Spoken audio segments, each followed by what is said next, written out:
નમસ્કાર મંતવ્ય ન્યૂઝમાં આપનું સ્વાગત છે। ગુજરાત એટ 7 સાથે હું છું હિનલ। સમાચારની શરૂઆત કરીએ રાજકોટથી। રાજકોટમાં પાયલ મેટર્નિટી હોસ્પિટલના વાયરલ સીસીટીવી મામલે તપાસનો ધમધમાટ ચાલી રહ્યો છે। સાયબર ક્રાઇમના ડીસીપી લવિના સિન્હાનું નિવેદન સામે આવ્યું છે। તો સમાચાર મળી રહ્યા છે મહાકુંભમાં સ્નાનના પણ વિડીયો મળ્યા છે। ડીસીપીએ જણાવ્યું છે 8 થી 9 લાખ રૂપિયા વિડીયો થકી આ લોકોએ કમાયા છે। આરોપીઓ બે પ્રકારના ટેલિગ્રામ ગ્રુપ પણ ચલાવતા હતા અને તેમાં સીસીટીવીના વિડીયો અપલોડ કરતા હતા। તો હેકરની પણ તપાસ ચાલી રહી છે। પાયલ મેટર્નિટી હોસ્પિટલમાં જે સીસીટીવી વાયરલ વિડીયોનો મામલો પ્રકાશમાં આવ્યો। ડીસીપીએ જણાવ્યું કે આરોપીઓ હેક કરીને વિડીયો મેળવતા હતા। 800 થી 2000 રૂપિયામાં વિડીયો વેચતા હોવાનો ખુલાસો થયો છે। चंद्र प्रकाश उसका यूट्यूब चैनल था सीपी मोंडा करके। उस सीपी मोंडा यूट्यूब पे कुंभ के कुछ वीडियोस उसने अपलोड करे थे। ये पूछताछ के दौरान ये पता चला कि ये वीडियोस उसने यूट्यूब से वीडियो मेट एप्लीकेशन के द्वारा डाउनलोड करे थे। इसने कोई पैसे देके नहीं डाउनलोड करे थे और इसको ये वीडियोस जब मिले तो उसने अपने खुद के चैनल पे ये चलाए ताकि ज्यादा व्यूअरशिप मिले और उसको फिर उसमें से पैसे कमाने का अवसर मिले।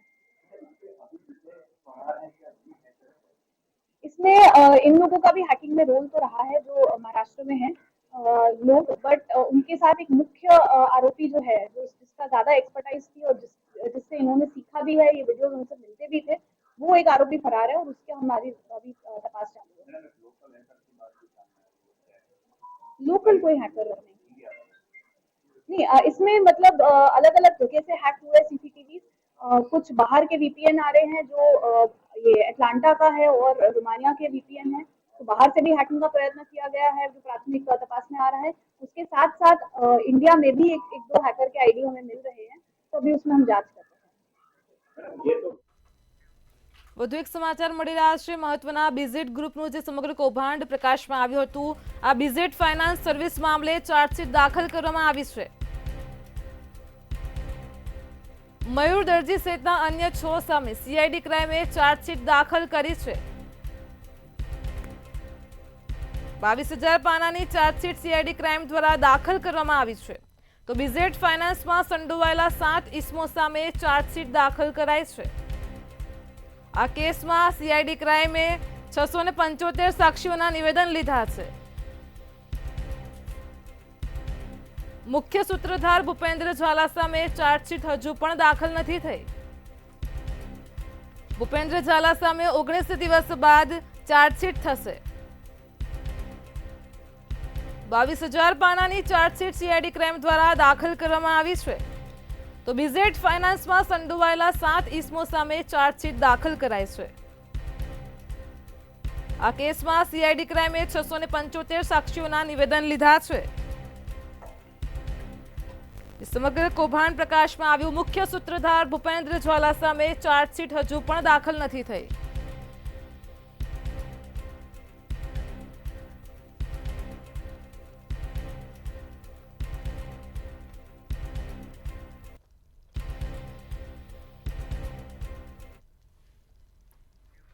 કચ્છમાં ખાનગી બસ અને ટ્રક વચ્ચે ગમખ્વાર અકસ્માત સર્જાયો છે, જેમાં 5 લોકોના મોત થયા છે, જ્યારે 24 લોકો ઈજાગ્રસ્ત થયા છે। 3 લોકોની હાલત ગંભીર હોવાનું જાણવા મળ્યું છે। ખાનગી બસમાં 40 લોકો સવાર હતા। આ બનાવની જાણ થતાં જ પોલીસ કાફલો ઘટના સ્થળે દોડી આવ્યો હતો અને વધુ તપાસ હાથ ધરી છે।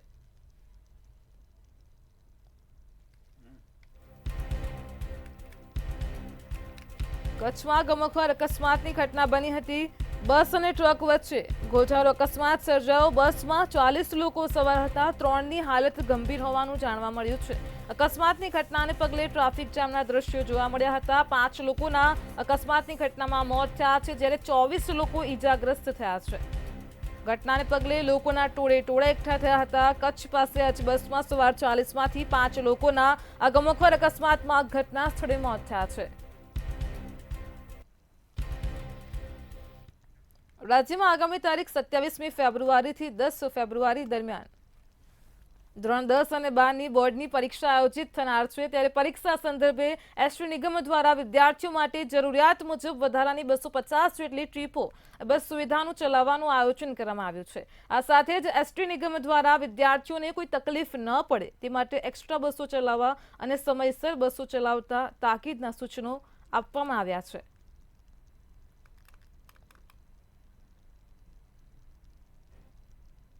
ધોરણ 10 અને 12માની પરીક્ષાનું આયોજન થનાર છે।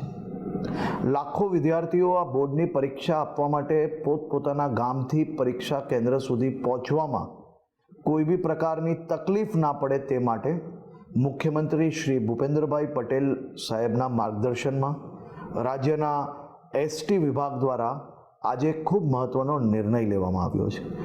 આજે 250થી વધારે એક્સ્ટ્રા ટ્રીપો આ વિદ્યાર્થીઓની સુવિધાઓ માટે ચાલુ કરવાનો નિર્ણય લેવામાં આવ્યો છે।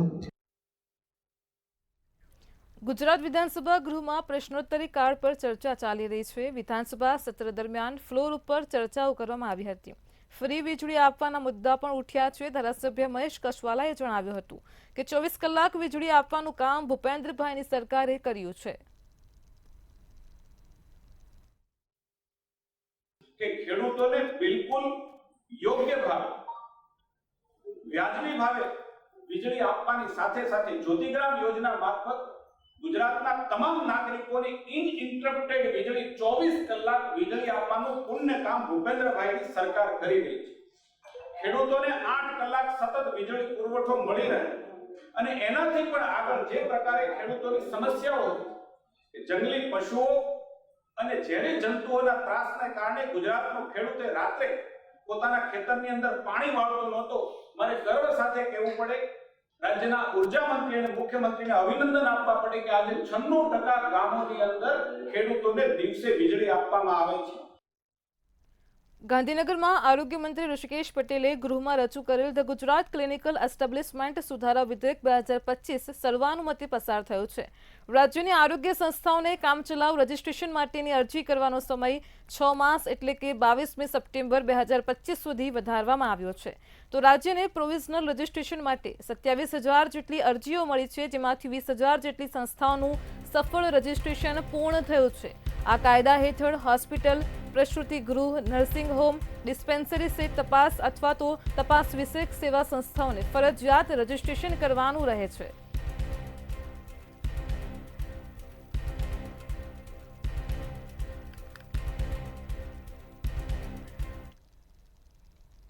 ગુજરાતની ડબલ એન્જિન સરકારે ગઈકાલે જ વર્ષ 2025-26નું બજેટ રજૂ કર્યું, જેને લઈને અમિત ચાવડાની પ્રતિક્રિયા સામે આવી છે। તેમણે જણાવ્યું છે કે ગુજરાતની 6 કરોડની જનતાના માથા ઉપર દિવસે ને દિવસે દેવું વધતું જાય છે।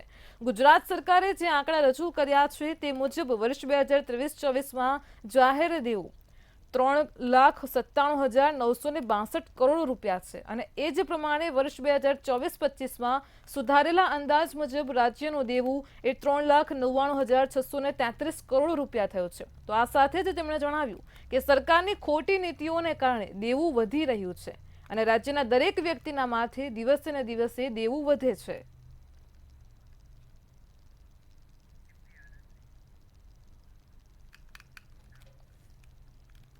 ગુજરાત વિધાનસભામાં બોટાદના ધારાસભ્ય ઉમેશ મકવાણા દ્વારા પ્રશ્નો પૂછવામાં આવ્યા હતા। બોટાદ તાલુકામાં પાણીની અને વીજળીને લઈને જે સમસ્યા થઈ રહી છે તેને લઈને પ્રશ્નો પૂછવામાં આવ્યા, ત્યારે ગૃહની કામગીરી દરમિયાન ઉર્જા મંત્રીએ જવાબ આપ્યો। 40 પૈસા જેટલો ઘટાડો કરાયો। અન્ય રાજ્યોમાં જનતાને 200 યુનિટ વીજળી મફત આપવામાં આવે છે, તો ગુજરાતમાં કેમ આપવામાં નથી આવતી? તે યોજના માટે સરકાર કોઈ વિચાર કરી રહી છે કે કેમ? ગુજરાત સરકારે 200 યુનિટ વીજળી મફત આપવા માટે કોઈ યોજના નથી કરી।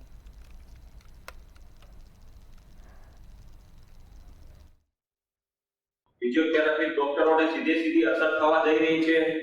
સાથોસાથ આમાં બિલમાં એવો કોઈ ઉલ્લેખ કરવામાં આવ્યો નથી કે જો આ બિલ અમલવારી થશે તો પછી જેને અભ્યાસ કર્યો છે, જે યુનિવર્સિટીઓ જે છે ફિઝિયોથેરાપીની ગુજરાતમાં કોલેજો છે એના સર્ટિફિકેટ ઉપર એક પ્રશ્ન ઉભો થવા જઈ રહ્યો છે અને ફિઝિયોથેરાપીની શું ભૂમિકા હોય છે એ ખૂબ જ મહત્વની ભૂમિકા હોય છે। ખરેખર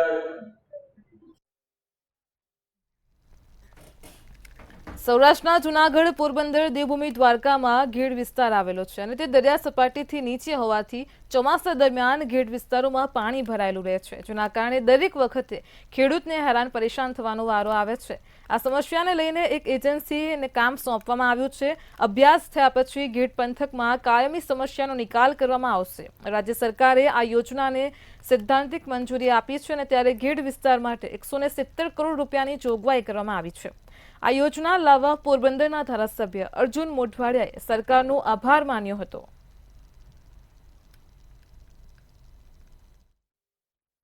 આખા ખેડ વિસ્તારનો એક સંકલિત પ્રોજેક્ટ બનાવી એની કાયમી સમસ્યાઓ જે ખેડ વિસ્તારની છે એ તમામ સમસ્યાઓનો નિકાલ કરવા માટે એ યોજનાનો અમલ કરવામાં આવશે અને આ યોજના અત્યારે એક બ્લોક એસ્ટિમેટ તરીકે રાજ્ય સરકારે એને સૈદ્ધાંતિક મંજૂરી આપી છે.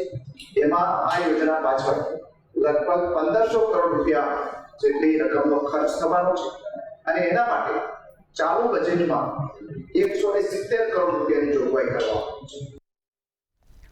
ગુજરાત વિધાનસભા કામગીરીનો આજે ત્રીજા દિવસે ઉર્જા અને પેટ્રોકેમિકલ્સ વિભાગના પ્રશ્નોથી ગૃહનું કામકાજ શરૂ કરવામાં આવ્યું હતું. કોંગ્રેસના ધારાસભ્ય અમિત ચાવડાએ માંગ કરી હતી, ભારતમાં ભાજપ શાસિત રાજ્યોમાં ₹500માં સિલિન્ડર મળે છે, તો ગુજરાતમાં પણ 500 રૂપિયામાં ગેસ સિલિન્ડર આપવામાં આવે તેવી ચર્ચા ગૃહમાં કરવામાં આવી છે. રાજસ્થાન ને બીજા રાજ્યોમાં એની શરૂઆત પણ કરી.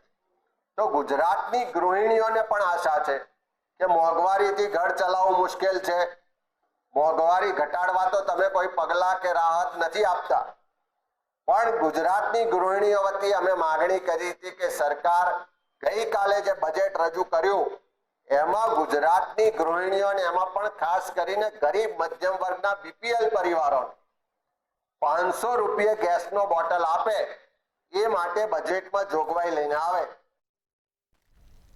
ખેડા જિલ્લાના કથલાલમાં કોંગ્રેસના ગઢમાં ગાબડું પડ્યું હોવાનું સામે આવ્યું છે. રૌદાવત જિલ્લા પંચાયતની સીટમાં કોંગ્રેસમાં ગાબડું પડ્યું છે. 150થી વધુ લોકો કોંગ્રેસ સાથે છેડો ફાડીને ભારતીય જનતા પાર્ટીમાં જોડાઈ ગયા છે. ધારાસભ્ય રાજેશભાઈ ઝાલાની ઉપસ્થિતિમાં ભાજપનો ખેસ પહેરી કોંગ્રેસ સાથે છેડો ફાડ્યો છે.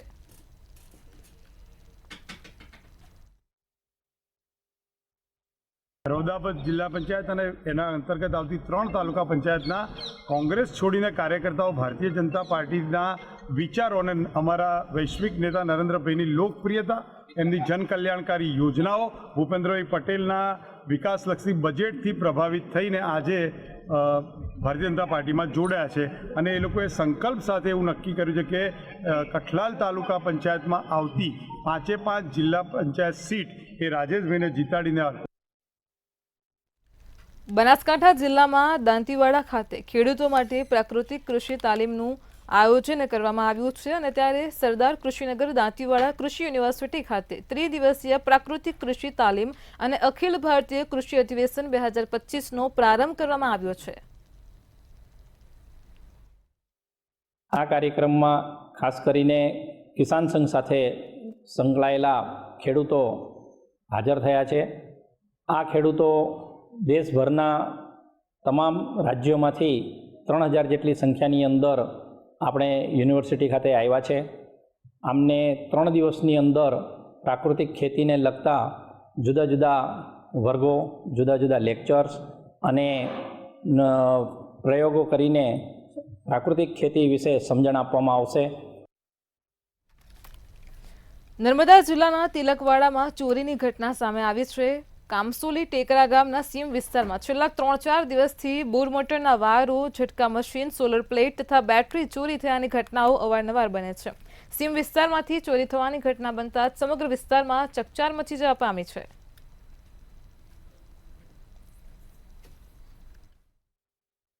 બોર ઉપરથી ઝાટકા મશીન હતા અને એમાં ડીશો, કોપર વાયર અને પ્લેટો ચોરી કરીને ભાગી ગયેલ છે અને આ અગાઉ પર અમે પોલીસને જાણ કરેલી 5 વર્ષ પહેલાંથી કે વાણી સાહેબ હતા અને એમને તટસ્થ તપાસ કરેલી અને સારી એવી એ કરી. તો આજે 5 વર્ષથી કોઈ આવો બનાવ બનેલ નહીં.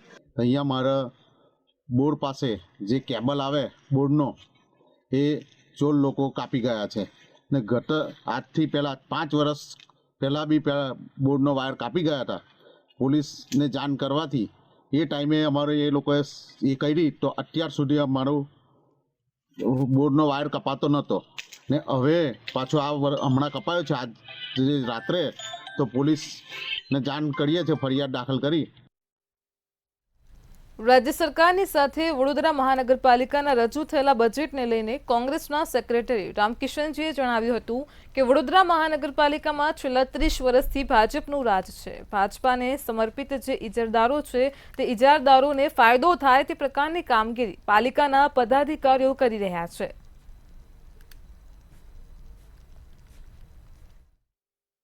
स्वच्छ पानी दे या न दे, अच्छी स्वास्थ्य सेवाएं दे या न दे, रस्तों का विकास करे या न करें, अपने दोस्तों को प्लॉट बेच देवें, चाहे वो खेल मैदान हो, चाहे विश्वामित्र नदी के किनारे हो, किसी भी चीज का डर भाजपा के इस जो बड़ौदा शहर के महानगर पालिका के 87 लोगों का दोस्तों को देने वाला फायदे का डर नहीं जब जाएगा, जब तक महानगर पालिका सुधर नहीं सकती. ये मुझे समझ में आ रहा है और ये बजट बोगस बजट है.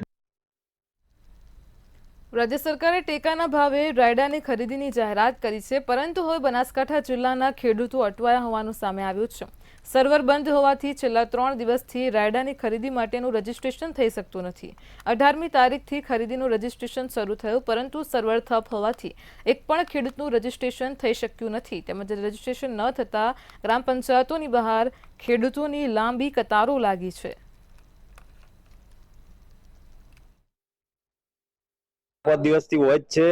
નોંધણી ચાલુ કરી એ દિવસથી અમે તો ધક્કા ખાઈએ છીએ, પણ હજી પણ નંબર આવતો જ નથી. જાણે આવતા કે સર્વર ડાઉન છે, એટલે જેમ બને એમ નોંધણી જલ્દી ચાલુ થાય એ જ અમારી નમ્ર વિનંતી સરકારને. તકલીફમાં તો કોઈ બાકી જ નહીં સાહેબ, પૂછવો જ ના એવું, કારણ કે જયારે આવો તાણે કે આ તકલીફો છે અને આગળથી સર્વર બંધ હોય એટલે અહીંયા તો શું કહેવાનું, ઝઘડા કરે બોલવાથી કોઈ મતલબ નહીં. હવે 18 તારીખથી આ નોંધણી ચાલુ થયેલ છે. 3 તારીખ છેલ્લી આપેલી છે, હજુ સુધી સર્વર ડાઉન છે. અમે 3 દિવસથી ધક્કા ખાઈએ છીએ.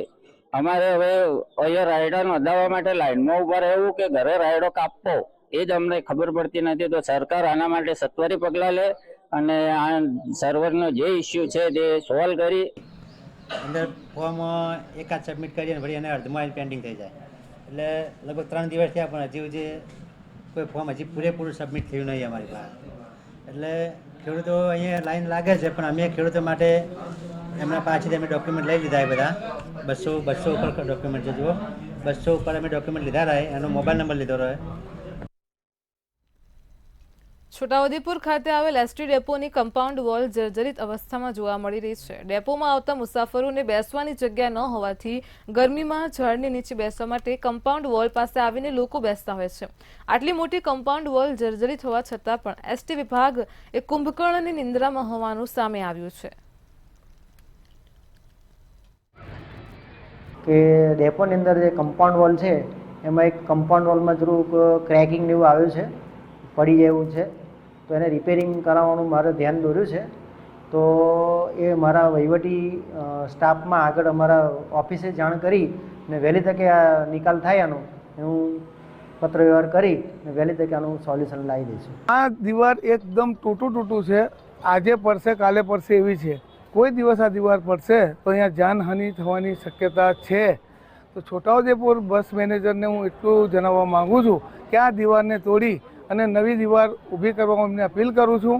અને આ જે બસ સ્ટેન્ડની અંદર નવું બસ સ્ટેન્ડ બન્યું છે અને આમાં આટલો બધો ખર્ચો કર્યા પછી કેવો ભ્રષ્ટાચાર થયો છે કે આમાં સારું સિમેન્ટ કે ईंटों વાપરવામાં નથી આવી. अलीराजपुर से आए हैं तो ये दीवार टूटी हुई है, तो सरकार को ये बनाना चाहिए. और ये इंसान आके बैठे रहते हैं यहाँ पे, परेशान होते हैं और टूट जाएगी तो लोगों की नुकसान होएगी. और सरकार से निवेदन है कि ये बनाए जल्दी से जल्द. लोग बहुत दूर से आते हैं, यहीं बैठते हैं लोग, बच्चे वाले छोटे बच्चे वाले आते हैं, सब कुछ आते हैं यहाँ पे.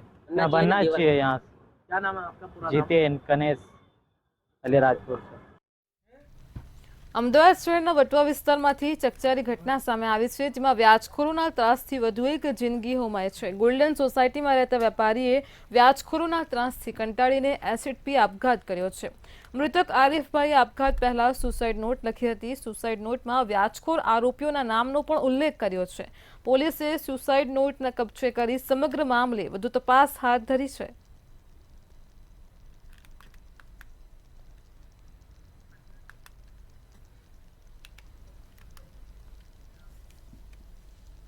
કાંકરેજ તાલુકાના રાધનપુર નેશનલ હાઈવે ઉપર અકસ્માતની ઘટના બની હતી. ભલગામ ટોલ પ્લાઝા નજીક વહેલી સવારે ટ્રેલર ચાલકે એક વ્યક્તિને અડફેટે લેતા ઘટના સ્થળે મોત થયું હતું. મૃત્યુ પામેલ વ્યક્તિ કાંકરેજ તાલુકાના સૌપુર ગામનો રહેવાસી હતો. અકસ્માત સર્જી ટ્રેલર ચાલક ગાડી મૂકીને ફરાર થઈ ગયો હતો. આ ઘટના અંગે જાણ થતાં જ થરા પોલીસે ઘટના સ્થળે પહોંચીને કાયદેસરની કાર્યવાહી હાથ ધરી છે.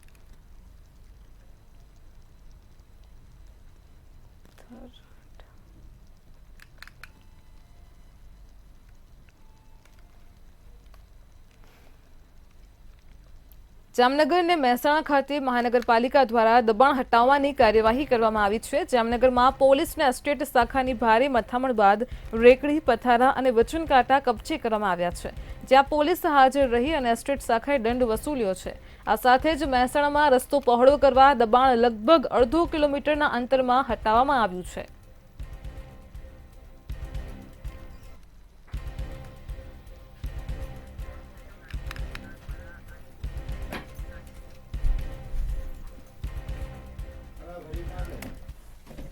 રાજ્ય સરકાર દ્વારા આઈએએસ અધિકારીઓની બદલીના સમાચાર મળી રહ્યા છે. તો રાજ્ય સરકારે આઈએએસ અધિકારીઓની બદલી કરી છે. સમાચાર સામે આવી રહ્યા છે. રાજ્ય સરકાર દ્વારા આઈએએસ અધિકારીઓની બદલી કરવામાં આવી છે. 20 આઈએએસ અધિકારીઓની બદલી કરવામાં આવી છે. અલગ અલગ વિભાગ આઈએએસ અધિકારીઓની બદલી કરવામાં આવી છે. આ તમામ 20 આઈએએસ અધિકારીઓને અલગ અલગ વિભાગની જવાબદારી આપવામાં આવી છે. રાજ્ય સરકારે બદલીના આદેશ કર્યા છે. રાજ્ય સરકાર દ્વારા 20 આઈએએસ અધિકારીઓની બદલી કરવામાં આવી છે.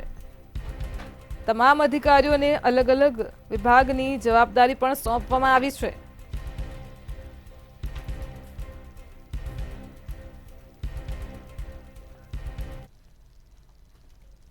વલસાડમાં ધરમપુરથી સમાચાર મળ્યા છે. સ્વામિનારાયણ સ્કૂલનો જે સમગ્ર મામલો પ્રકાશમાં આવ્યો તેને લઈને વધુ વિગતો છે. તો વલસાડથી સમાચાર છે. ધરમપુરની સ્વામિનારાયણ સ્કૂલનો મામલો છે. બોર્ડની પરીક્ષાની હોલ ટિકિટના નામે વાલીઓ પાસેથી ઉઘરાણું કરવામાં આવ્યું છે.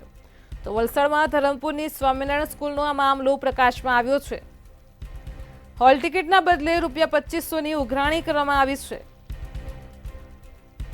ધોરણ 12ના વિદ્યાર્થીઓને હોલ ટિકિટ આપવા માટે ₹2500 વસૂલવામાં આવ્યા છે. વિવાદ વધતા જ શિક્ષણ વિભાગ પણ દોડતું થયું છે. તો વલસાડ જિલ્લા શિક્ષણ વિભાગે સમગ્ર મામલે તપાસ હાથ ધરી છે. પ્રાથમિક તપાસમાં ગેરકાયદેસર રીતે ફી ઉઘરાવી હોવાનું બહાર આવ્યું છે. તો શિક્ષણ વિભાગ દ્વારા શાળા સામે કડક કાર્યવાહી હાથ ધરાઈ છે. ઉઘરાવેલી ₹2500 ફી પરત કરવા પણ શિક્ષણ અધિકારીએ આદેશ આપ્યા છે. અમને જેવી મળી તેવી તાત્કાલિક અમે તપાસ અધિકારીને મોકલ્યા અને તપાસ અધિકારી દ્વારા જે પ્રાથમિક તપાસ થઈ છે, હજુ વાલીઓના સ્ટેટમેન્ટને બધું લેવાઈ રહ્યું છે અને પ્રાથમિક તપાસમાં એવું આવ્યું છે અને સંસ્થાએ પણ પોતાના સ્ટેટમેન્ટમાં એવું આપ્યું છે કે રજિસ્ટ્રેશન પેટે એમણે ₹2500 ધોરણ 12 કોમર્સના ઇંગ્લિશ મીડિયમના વિદ્યાર્થીઓ 19 વિદ્યાર્થીઓને એમણે ઉઘરાવી છે અને એમના કહેવા પ્રમાણે કે આ અમે રિફંડ કરીશું, તો એ રીતે એમણે ઉઘરાવી છે. પણ રજિસ્ટ્રેશન ફીસ એના અમે આ રીતે અત્યારે ઉઘરાવી ન શકાય, એટલે ગેરકાયદેસર. વડોદરામાં ખાનગી શાળાઓમાં અભ્યાસ કરતા વિદ્યાર્થીઓને શાળામાં આવવા અને લઈ જવા માટે રિક્ષા સહિત સ્કૂલ વાનનો ઉપયોગ કરવામાં આવે છે. સ્કૂલ વર્ધીમાં ઉપયોગમાં લેવામાં આવતા પરિવહનના વાહનોમાં વિદ્યાર્થીઓની સુરક્ષા સામે અનેક સવાલો ઊભા થઈ રહ્યા છે. વાહનોમાં વિદ્યાર્થીઓ મુસાફરી કરીને પોતાનો જીવ જોખમમાં મૂકી રહ્યા હોવાનું પણ સામે આવ્યું છે.